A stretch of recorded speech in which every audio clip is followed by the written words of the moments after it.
Saturday, the 20th day of September is today, 2025. All right, it is in the news that gunmen ambush killed Catholic priest Father Mathew in Enugu State.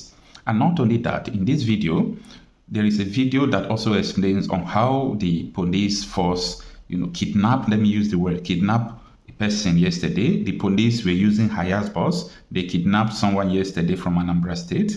And before they released him in the evening, they collected 10,000 USD in his wallet. That in fact, that was the ransom the guy paid to free himself from the policemen. And this further exposed the insecurity in the Southeast. Most of the time, I try to explain the insecurity in the Southeast to people, but people fail to understand. Many politicians have already empowered a lot of bad guys over there. And whatever these people do, they will put it in the head of ipob. But we understand what is actually going on. Yes, the insecurity challenges in the Southeast cannot be explained to ordinary person who don't understand security in a place. Both the vigilante group, a lot of people have been empowered to do bad things. So we are going to take it step by step to understand what is actually going on. First of all, let us understand what is going on in Enugu State. This is not the first time. This is not the second time that they are killing Reverend Fathers, kidnapping people, and so on and so forth. Now, this is the details. Let's take this news from Sowore reporters, and I'm going to explain bit by bit everything that transpired to you. It reads that some yet to be identified gunmen have killed a Catholic priest, Reverend Father Mathew Enya, in Eha Ndiago community, Eha and Omona, in Nsukka local government area of Enugu State. Out of the article, about 7 months ago, we reported about the invasion of foreign elements in Enugu State, who came and killed some persons in Nsukka area axis. And also these people, their presence is not scarce in Ebonyi State. They have been terrorizing Ebonyi State. By the way, last 2 months, so remember that the governor of Ebonyi State, Francis Emuifuru, Minister, gave the victims of the Fulani militia attack 1 million naira each. So for you to understand how this thing is moving, the politicians knows about what is going on. They gave them money, but they did not give them security. Now let's continue. The incident reportedly occurred on Friday evening while the priest, who was the parish priest of St. Charles Catholic Church, was returning from Enugu, the state capital. According to the witness, the attackers, who were riding on a motorcycle, intercepted the priest's vehicle near the site of an ongoing Type C hospital project in the state.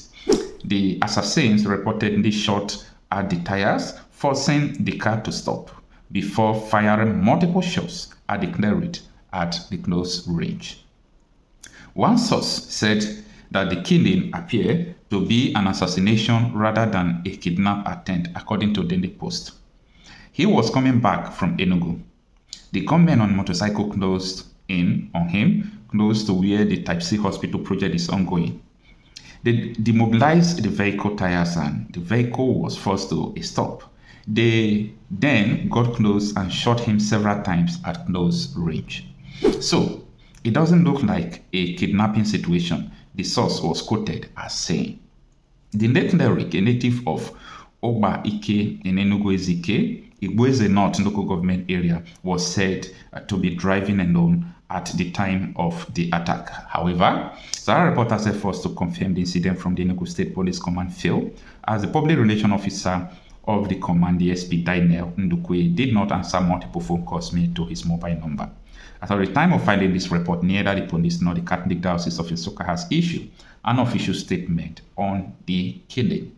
Now, let us go into what another further report reveals. In this local government area, Enugu Ezike, Igbo is the North local government area. These are the area where we have militias who are taking control of their farmlands. It did not start today, by the way. This thing started, including Ehamofu. It started about 10 years ago. Yeah, about 10 years ago. So there is I don't really know how the security operatives will be able to keep mute about all these things, but exercise power in what is not necessary. These people have been on that stage for a very long time, and nobody's even interested in helping them. So when they said that the Reverend Father came from that side, I say, could it be that the Reverend Father is intervening, or his presence, or him coming from the area these militias are attacking? Maybe the man must have been doing something they don't like, so they just tracked him and eliminated him. So that is from another research we conducted. Since the Reverend Father came from that side, where all these militias are terrorizing and the government are not doing anything, maybe the man is a threat to them. Most of the Reverend Fathers don't speak up. Most of them are fearless. Could that be the reason why they eliminated him? While we await for the further, investigation to unravel what actually transpired, let us hold this in our hearts, that this Reverend Father came from the area where the militia are controlling the place. So we don't really know what transpired apart from this. Now, let's take a look at this video on how the policemen abducted someone, handcuffed the person without doing anything, collected 10,000 USD from the person, about 60 million naira as ransom before they leave him in the evening. Insecurity in the Southeast is not what you can understand in one day. Take a listen. Good morning, Nnamdi. Biko, if this boss is being used by some police officers, I know you have seen this boss somewhere, anywhere. All right, please, I need your help. I need your help. Now, this boss picked up somebody from Nsugbe, arrested somebody from Nsugbe, a young man that had a boutique. They picked him from Nsugbe, drove him around. They were trying to threaten him to give them money, and he told them to take him to the police station. They said we were taking him to Okozo. When they go to Okozo, these people carry and pass.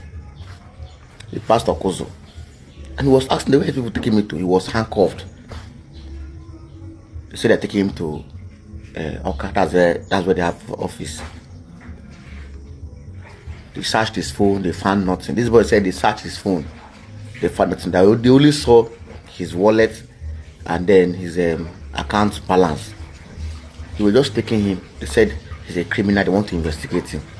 Said, okay, take me to the police station.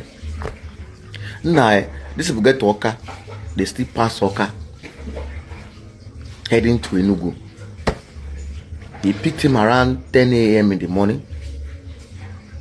morning, and released him around 7 p.m. of same day. So, Biko, I know you have seen this boss. If you go this boss, please, I'm begging you, assist us to fish these guys out. Just send me their information. I know you might have seen them, but maybe they have assisted you in one case or the other. Just send me the name or phone number of any of the team members or where they are based. This incident happened on the 18th. It happened on the 18th. Being Thursday. They took him from Nsugbe in Anambra State, and then took $10,000 from him in Enugu. They took him from Nsugbe to Enugu, drove him to Enugu. These guys may be in Anambra, I don't know. They may be from Enugu, I don't know. But I know you might have seen them somewhere. Please assist us to do this, please. The money they took from this young man is the money he has been saving. Wallets now. People buy coin and save in their wallet. Savings, and later sell it. To offset some bills. All right. So Biko, assist us to do this. If we don't do this now, they will continue to do this, because last year somebody brought such a case to my attention, but we could not follow up, well on it, on the matter. And yesterday, first day again, this person is bringing out this kind of case too. That last year one was $25,000. This 18th own is $10,000. $10,000 they transferred. 10,000 USDT they transferred from his wallet to their own wallet. Please assist us to do this. God bless you.